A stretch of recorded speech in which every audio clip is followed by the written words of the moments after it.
Welcome to the Slop Temple. We pray this video helps. In this video, I will show how to replace a door handle on a Chrysler 300. Start by lowering the window and disconnecting the battery for safety. Work on one door at a time and keep fasteners organized. Remove the interior panel carefully to avoid breaking clips. Follow the linkage and detach the old handle, then transfer parts to the new handle and reassemble in reverse order for a clean, secure fit. Begin by collecting all tools and the replacement handle so you won't pause midway. Remove loose items from the car and set the door window down about 1 inch to access clips.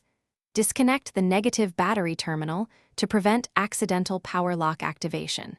Keep a flashlight handy to see inside the door cavity.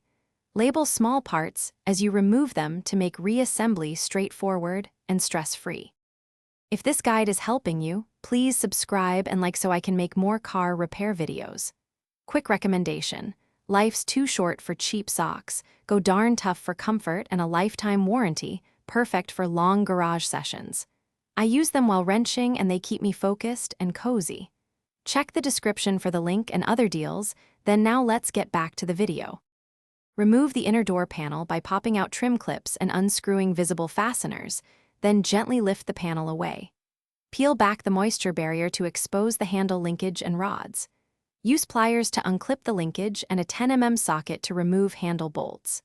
Fit the new handle, reconnect rods and clips, then test the latch and lock before sealing the moisture barrier and snapping the panel back into place for a professional finish.